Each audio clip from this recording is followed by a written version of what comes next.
Usually stiff poses happen because there isn't a good level of form conveyed.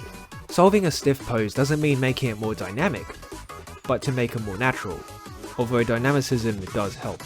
The opposite of dynamic poses are static poses, and the opposite of stiff poses are natural poses. Cross-sectioning, the first technique, will help to convey form.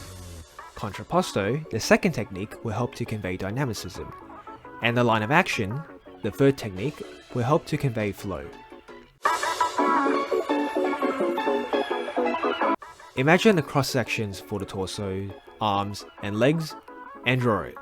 If you can't see a cross-section, or if it's a flat cross-section, it means that the body part is directly facing the camera, which means that it's all very straight and therefore flat, which is very hard to do in real life, therefore making it look flat. If it's flat for the majority of the body, then the pose is stiff. This is also why drawing clothes can hide the flatness to an extent. Ideally, you always want to see the cross-section even if it's small. Of all the techniques, this is probably my favorite because you can use this in both static and dynamic poses, whereas the other two may struggle with static poses.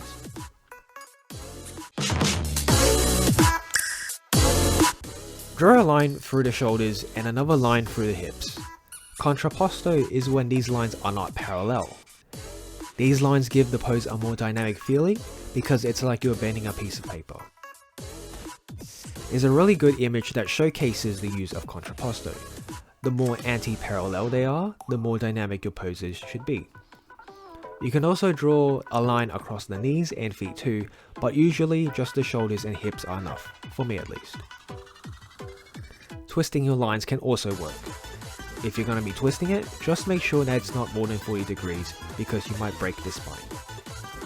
Now, contrapposto isn't the perfect solution as it starts to fail in more static poses. This pose right here has no contrapposto because it's a static pose, even though this pose looks more natural than it does stiff. Basically, the weakness of this technique is when you're drawing static poses. Line of action may be the most arbitrary and therefore the most difficult out of these three techniques, but is essentially the line that your pose is based upon. When you have a line of action, you can change the pose to match it and make it look close to that line, giving it greater flow. The main idea is to not have straight lines and accentuate the curves.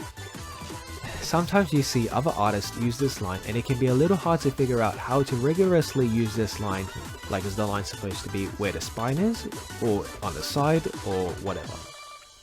But I think if you make the pose look like a line in general, you should be fine.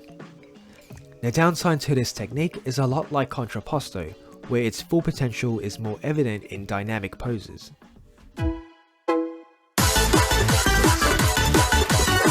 You can practice all of these three techniques by deconstructing a reference photo using all of these methods above by lowering the opacity and drawing over it. Try doing this for multiple different types of poses, not just one. A place where you can look for reference is a site called Posemaniacs. You can choose a specific pose you like and can even rotate it to challenging perspectives. The line of action, the site, not the technique, is also a good source for references. Or you can just use Pinterest if you like as well. If you're opting for a more fictional kind of reference, gacha games are a very good source of reference as these artworks often have a really unique and dynamic poses that you can use as a reference. Hopefully these three techniques will help you in fixing the issue in your pose. If it didn't, I'm sorry. If it did, then that's fantastic. Alright, good luck and bye.